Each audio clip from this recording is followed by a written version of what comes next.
All right, we can get to that real quick. All right, so this is to give y'all a brief recap of one of the nights up in Atlanta with Rich and my cousin and Marcus and the rest of the crew.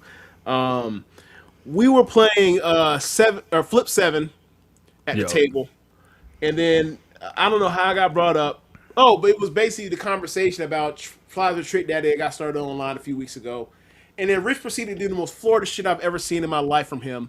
He proceeded to be the voice of Plies, or I was like, be the avatar, the advocate for Plies, and a Plies versus Trick Daddy 20v20 versus between my cousin Alex, who's the advocate for Trick Daddy, and he's in a group where it's me, it's Marcus, and it's Alicia, and we all grew up at a time where, for a long, long time, the biggest Florida MC that ever got any respect was Trick Daddy. Naturally, right? He was literally carrying the flag until Rick Ross and then later Plies showed up, you know, over half a decade after him, you know? So we have a different relationship with Trick Daddy than you do as a person that's, came here, probably thought I he's okay. I like some of his songs, but I don't think he's a real MC in that sort of way. And then you come across Plies, who, quite frankly, Plies cannot rap Trick Daddy, but neither here nor there. He had tons of hits, really, really good songwriter. You grew up a fondness for him, and so you're like, this is the guy. And man, like I when people were talking about this online, it was Ice from the Button podcast phrasing it as Plies wins, and basically everyone from Florida was like, "No, shut your Yankee ass up, get the fuck out of here." And my response was, I think that they're thinking the way that like how I think a lot of people think, and I think actually Plies is close. He's I going to was lose, but offended. no, but Plies, I think Plies is going to lose, but it's closer than people think. I think it's like 12-8, that sort of range. And then you play, and then you're playing it, whatever else. And Alex, y'all both left stuff on the table, I felt, right? Like, Plies did not do, I'm sorry, Plies, as if you, like, there was like one or two songs I remember, like, oh, I think he missed it too. But like Alex, he left off Fuck the Other Side. And I'm like, okay, so this is how this is. But my whole time was you're playing, I'm like, because Rip set the tone early. Alex played something. Alex had the first half where he started his first 10. He's starting first, and Rich. Wait, which way was it? I started first, You and I started started first. with Shawty. Yeah, and I was like, ooh, he throwing a one of his big cards out first, and Alex basically conceded. And then he got to a point where like all of a sudden Alex, because he's he it seems like he's trying to chase you. He plays "Shut Up" in like the first 5 songs. I'm like, bro, you're playing. He plays that second. He plays that second after Watch This. Can I come back with Watch This or Yes. whatever? Oh, so you have the card. So I see it. Yeah. I'm like, oh no, if he's playing "Shut Up" this early, it could get bad for Trick. Luckily, or not luckily, but like as it plays along, Trick Daddy ends up winning. I think there were there were like 3 or 4 of them that were like, we couldn't come to a consistency. I feel like we all need to people- talk about this.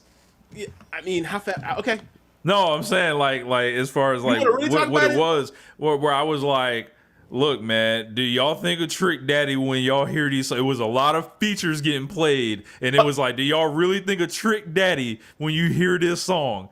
And I'm like,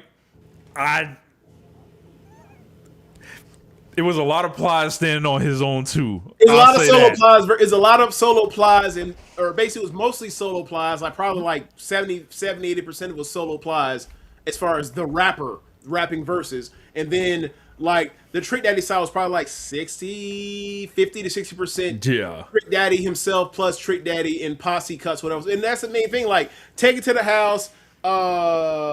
There's tons of stuff that like born and raised, fuck the other side. Like these are posse cuts. Shut up. It's like these are him putting some slide niggas on here, and it's very for a person that did a lot of the Thug albums, like Thugs R Us and Thugs World. Is like it's quite fitting that he was putting out his own version of Outlaws on this track. He out rapping. Yeah. But yeah, it was very fun, and gotta say, Rich, it was one of my more proud moments. He like this man out here came up with 20 tracks of Plies, and they all can compete. And I remember saying to Alex, "I was like, hey man, like you see how this night going. Well, Do you this shit think ain't no walk in the do you think park. you could have Trick Daddy if you had to go 25 rounds? He was like, honestly, no. And that is a thing for Plies being underrated, and also this era for being underrated, where it talks about like I played people talk none about, of the new Plies. None of it. right. You didn't play, like, you could have played Drip for Sale. You didn't play Drip for Sale, Yep. right? You play? Did you play Ritz Carlton? Yep. Okay, you did. All right. Actually, that's So, the only new relatively Plies. yeah. You basically I didn't play like 07 through 2011. 11. Yeah. Yeah, yeah. So the thing for me was, it brought this other thing about that happens in these some of these verses when you talk about like some of these people that were analog record sales artists versus people that are in the streaming space. And Plies kind of missed the streaming space, but he's kind of later still. He still has some. He still some of his prime overlap with streaming, the takeover to streaming. Mm-hmm. Hey man, you might have bigger songs at the top, but a lot of these artists that are, when people make these comparisons, they have deeper bags of catalogs of songs they can go to. Like, people love to do this whole like Chris Brown versus Usher thing, and Usher will win in a 20. I'm sending you the scorecard right now. Okay, Usher will win in a 20 versus Chris Brown more likely than not, right? Or probably definitely, right? Not at 25, not at 30, not at 40. Yeah. Not at 50, because Chris Brown has to make a shit ton of records. Yeah. Or he has made a shit ton of records. Like, and that was one of the things that when it, like when I evaluated people like Wayne, it was really hard for me to get past what like there was a paradigm shift in this, especially because like people took so much to him with the mixtapes. I'm like, bro, you can't even sell them shits. But either way, it's like like being prolific. Like, in a way, can stick with people more than just saying I got undeniable classic top 5 records or whatever else, or my 5 best records are better than your 5. And people were like, a lot of people were like, at this point, like, I value the best 20 more, or the best 25 better than the best 5. And that was like basically what it came down to with Trick and Plies. Like, Trick Daddy had a better 5 or 6 or 7 than Plies, undeniably. But once you fill out the rest of it, it's like, okay.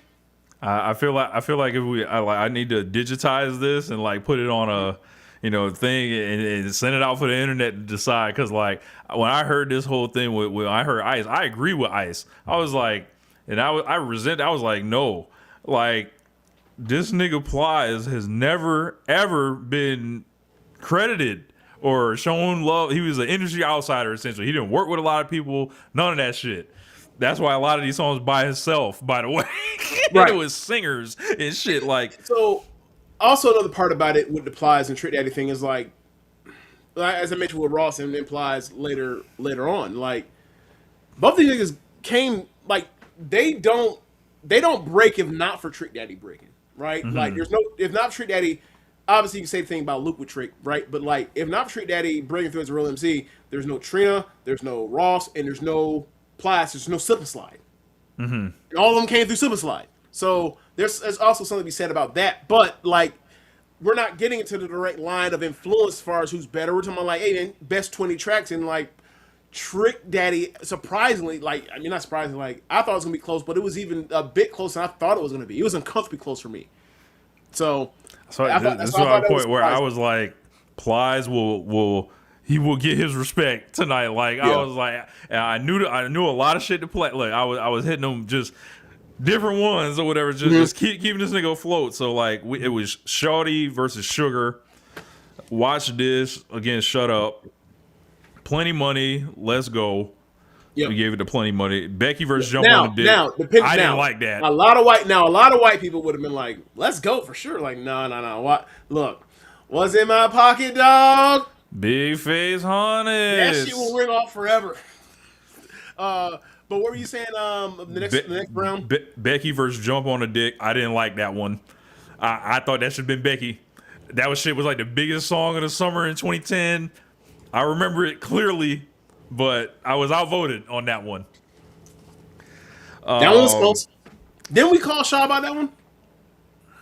I can't remember. I don't think we did. No. Okay. It was Hypnotize, which huge song against Scarred. there ain't nothing you can do with that. Yeah, you immediately were like, yeah, Scar's winning that. Like you didn't even put the fight. Like, Yeah. Ran off on the plug twice versus Memphis Bleaks round here. I was like, I'm like, all right. So that was one of those ones I had to explain to you, like, bro, you do not understand what that Just Blaze shit sounded like in a car, in a box Chevy with 15s in the back. That shit used to ring like this before we figured out that like you should be playing 808 like the next octave up, and it rings through. It makes your trunk rattle even crazier. So like, when you hear it in headphones, it sounds weak, but when you put it in the system, it blams like crazy shit you ever heard. It rattles everything. So that was a go-to. Look, there's a reason why some four niggas like Trick Daddy, like me and Marcus, because of that song in particular. So yeah, for us, it was like that's us. Maybe that's just an us thing. Yeah, right? I was like, ran off on the plush white. I was like, man, if I ain't gonna get that one, like I would. I was in a position where I felt like I had to steal rounds or whatever I wanted to compete, and I felt like that one got stolen from me. So I was like, "Fuck, I'm behind the 8 ball now."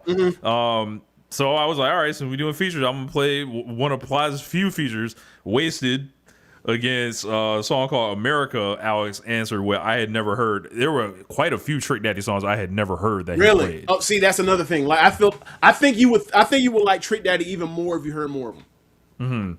But yeah, like that. But still, Wasted still won.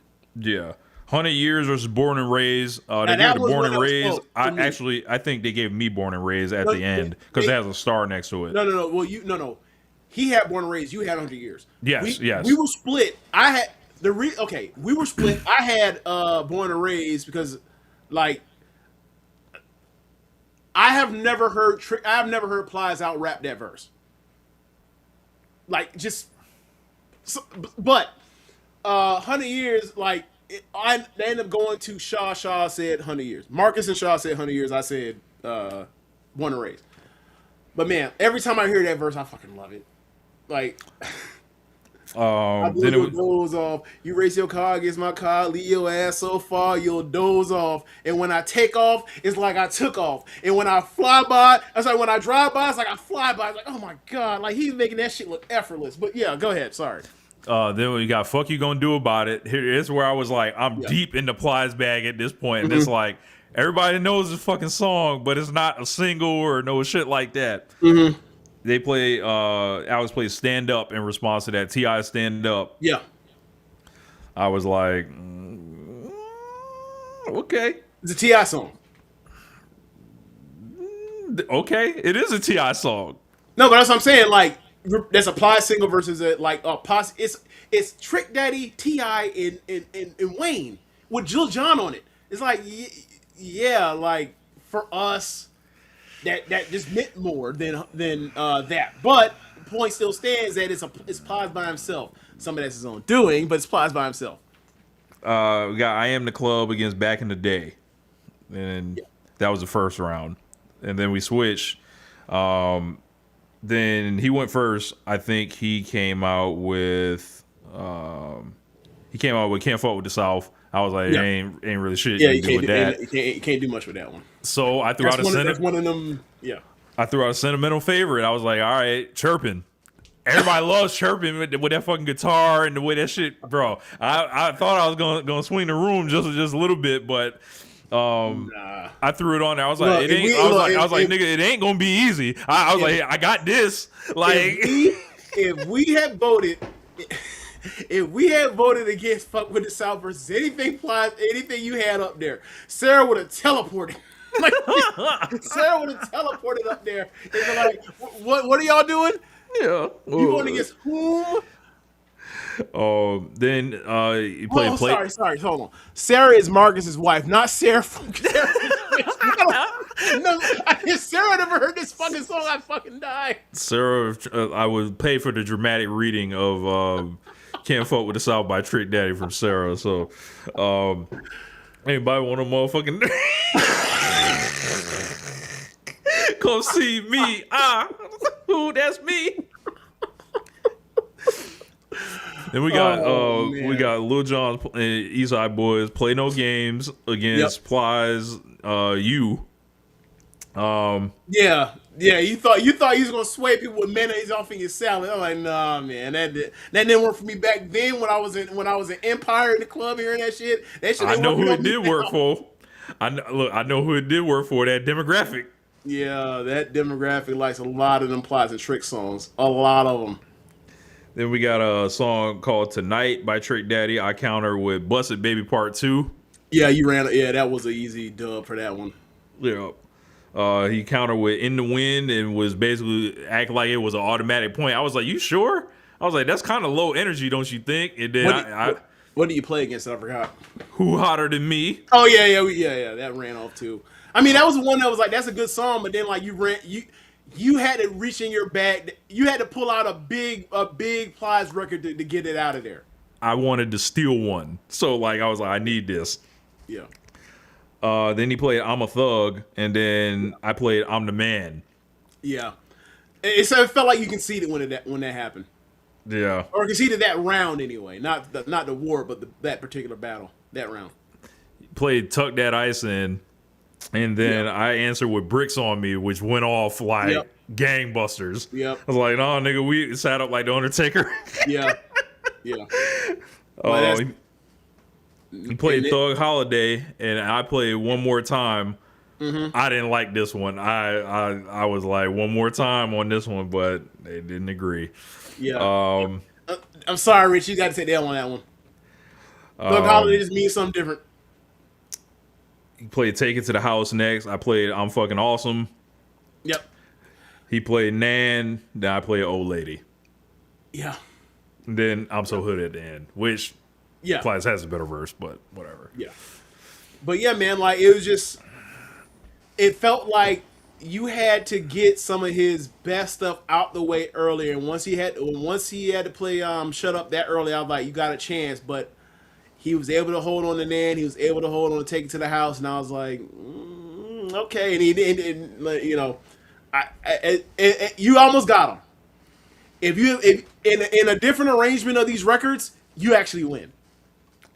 But it's just the way it's the way the fight went, if you will. Yeah. I think I listened to Thug Section after. I also should have played. Oh yeah, Rob Thug myself. Section is one I thought you should have played. Yeah. I should play Rob myself also. 'Cause I forgot how hard that shit went. I was like, ooh. You think it would have been better than anything you played? I would have definitely got a point on Rob myself. Like the way that shit would have dropped. What would you have dropped off the thing to do that though? What would have been around you to put that in? I'd have probably played it instead of You. Okay. What was you up against? Or Play No Games. Yeah, you might have won that one. Yeah. You might have won that one. Yeah. Yeah. There was a couple of Plies joints. I've been listening to a bunch of Plies of late. But this is the real thing, right? Plies got like 25, 28 songs that could have been played in a 20-round versus. Trick got like 23. Yeah. See what I mean? Like it's just a different animal than in the different eras. It just is. Yeah. So like, you know, luckily Trick Daddy, his top 5 is beating the hell out of Plies' top 5. It just is what it is. So he ended up ultimately being able to hang on. But like I said, if it went 25, you would have won. If it went 30, it would have got ugly. Yeah, like I'd have Plies started go 30, 35. I'd have started playing some of the newer Plies then. Like I didn't play Pants Hang Low. I should have probably played that. I didn't play fucking Got 'Em Hatin'. You could have played Shopper Zone. You could have played. You could have played Got 'Em Hatin'. Got 'Em Hatin'. Yep. Yeah. Like, he got a lot of shit. He just does. So I'm like Plies, bro. Like that's what I was like. People He's talk under- about Plies like he just is walking apart. I'm like, are you kidding me? Like, I know what the fuck Plies is out here doing, dog. I think a lot of people. I mean, I don't think a lot of people listen to Plies albums like that. Bro, he made some of the best albums, and like what I used to remember about Plies albums, he would made do all very this good shit albums. without He made big albums that name. were a lot better than his level of skill as a rapper. Yes, Yeah, and he would do it without big name producers. Like he would get like 2 or 3 songs from like your big name producer, and then fill it out the rest with like local niggas you never heard of. And that should be slapping. We also knew where he was recording in Tampa. It was That's just like true. we should know that. Yeah. Yeah. Yeah. So I mean, because honestly, like outside of Drummer Boy and outside of like J.R. Rodham, Zaytoven towards the end. Okay. You got Manny Fresh at one point, but just for one track. But like, Yeah, right. the But the bulk of majority the stuff is like no name producers for the most part. yeah,